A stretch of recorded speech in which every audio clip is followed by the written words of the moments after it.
is a great day.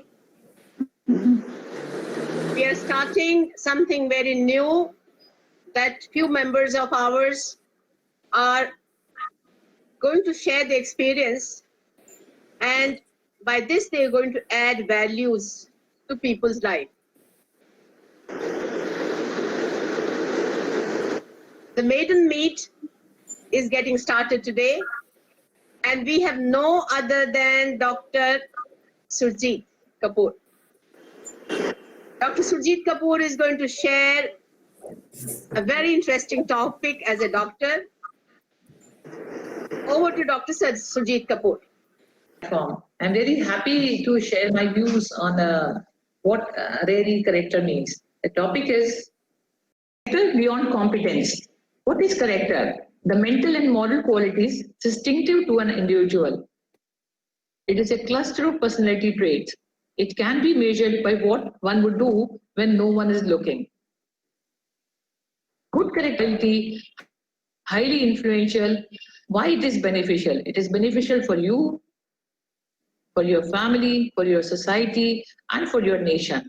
Not since our childhood, हम लोग सब characters को picture से correlate करते आ रहे हैं. ये picture का hero है, ये picture का villain है, ये lover है. This is the tertiary, one is confident, one is antagonist. And तब तक बच्चों में हमें character का actual meaning नहीं पता होता. That what is in real life. And another way to changes over the course of time, they are the best protagonists. They are round characters which are closely related to dynamic character, but they will not change unless some major forces present there. They have capacity to change if the situation demands. Now we have static and flat characters. Commonly, they do not noticeably change over a period of time. Although it is not confirmed literature-wise or even the behavior-wise, it is not confirmed. We think it. They are able yesterday, they will be able today, they will be able tomorrow. But still, there is a possibility to get a change. We have symbolic characters. They represent a concept or a theme which is larger than themselves. And we all come to this type of character, that is archetypal characters, in which it includes all the professionals. Like all teachers look like teachers, all doctors look like doctors, all engineers look like engineers only. But still, we have in all these we have heroes who always meet a challenge, who are courageous, and who have a little bit of honor with them. We have lovers. Lovers are commonly guided, which is outlaw. They are mostly rebels, and the weakness is self-involvement, and the bit of criminality is there. Every character has some kind of strength and some kind of weakness. We have explorers which are overconfident, although it can be their weakness also. They are driven to push the boundaries, they are curious, they are motivated, but their weakness is their restlessness. They are never satisfied, and they cannot be reliable. They cannot be unreliable, sorry. Sage, wise figures with knowledge, their strength is wisdom, experience, insight. The weakness is they are overly cautious and they are really hesitant to help others in a difficult situation. We have innocent characters. Commonly, it is morally they are very pure. Their intentions are very good. Often, they are like children only. Strength is their kindness and morality, but the weakness is their vulnerability. They are more vulnerable and they are minimally skilled. There are rulers. They have legal and emotional power. Their strength is their omnipotence, their status, and they have good amount of resources with them. The weakness is they are commonly aloof and commonly they are not liked by others. They are common out of human touch. We have creators which are motivated visionaries. Their strength is creativity, willpower, and conviction, but the weakness is self-involvement and they commonly lack practical skills. We have caregivers like our mothers and sisters in the family. They continuously support others and make sacrifices for others. They are honorable, selfless, and loyal. They lack personal ambitions, leadership, and self-esteem. Now we have day-to-day everyman character.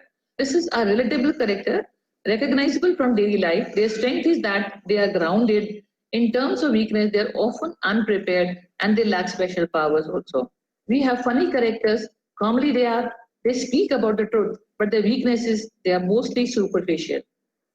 Now comes to the competence. It is an important skill that is needed to do a job. It is an ability to do something well beyond the knowledge and skills. Other words of competence are ability, capability, expertise, proficiency, skills, and talent. Now, the competence is considered to be a major milestone in professional development. It comes after many years of experience. It is commonly related to job performance. People with high level of competence can be fantastic at their jobs. Now, competence versus character.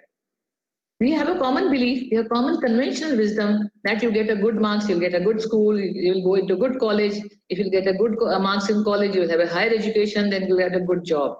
Then starts the life, whether they are really successful. Considering there's no correlation between the academic achievement and success in life, so it seems this model is flawed. The latest research in this area suggests that all students need to develop strong communication skill, strong problem solving skills, ability to work in harmony with others, proactive attitude, and professional work ethics. So character is above your intellectual knowledge. We need to think about emotional intelligence along with academic intelligence, mental well-being alongside the brain power. Every student should look at a bigger picture now by learning outside the classroom as well, learning through relationships. One cannot do anything alone. Getting ahead in school is largely individual smartness, but getting ahead in life will depend on working with other people. Life is about teamwork. More focus need to be given on the developing students with more and more ethics, good manners, healthy lifestyle, traditions, compliance, respect, kindness, trustworthiness, which are all comes into character. These values automatically make themselves self-sufficient to face the challenges of life and contribute to society in some positive way. Again, I want to stress on the fact that people with high level of competence can be fantastic at their job, but they are not completely qualified to be leaders. Those with high level of characters have the potential to be great leaders. Anytime, if we have to choose your leader, please vote for character. Character is the real foundation of worthwhile success. Any organization who has a leader with good character may or may not be effective depending upon the competence, but an organization with a leader with competence and a bad character can even be very dangerous and can be harmful as well. Character building should be done in school. School is the first social structure and teachers are the first role models. As long as rewards and punishments are the primary motives of schools, you can become a good performer, but you cannot hope for a good character. So we need trained value educators in schools. There should be some numerical measures which are needed because they have a powerful force of changing individual behavior. Like numerical measures is like this: if I'm putting Fitbit, I have to run about 10,000 steps, and today if I just gone for a 5,000 steps, still I have a goal to go for the 10,000. It is in my mind, but without any measure, how will you achieve your goal? So there should be some psychometric test in the schools, which can be a combination of questionnaire and the activities both. In reality, ultimate credibility and greatness are based on the combination of character and competence that we all know. Now, in the 19th century, India was not only fighting slavery, but also struggling its inner weaknesses. In the wake of westernization, our nation was crumbling down. During this time, Vivekananda became an important social and educational reformer. He suggested that youth to learn science and technical education from the advanced nation, but also insisted that culture and values should be roots for the complete development. Otherwise, it would become an unproductive machinery, and the very purpose of education would be defeated. Vivekananda also wanted a strong holistic system of education, which would be soul lifting, not merely by the advancement of theoretical knowledge, but by the advancement of life. Man may know all about the laws of light. Yes, they can learn all the laws of light inside the room, but yet miss the radiance of sunset, the glory of the morning sky. Education that does not help the common masses people to equip themselves for struggle for life, or which does not bring the strength of character and the courage of a lion, it is worth the being called education? No.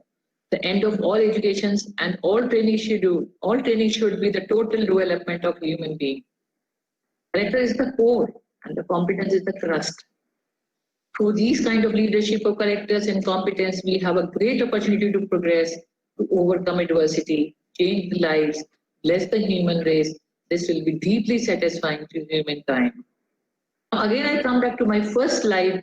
There's a Ram, there's a Ravan. Ravan was equally competent, and in some area he was more competent. But the character of Ram, which made him as a lord, as a god, as a model to worship. Now I can see the character looks like a tree. I think I like this picture when Nishi Bhaskar put it on this thing, giving the importance of tree. But I just giving this tree as a character. Under one tree, how many people are getting benefit? That you can see.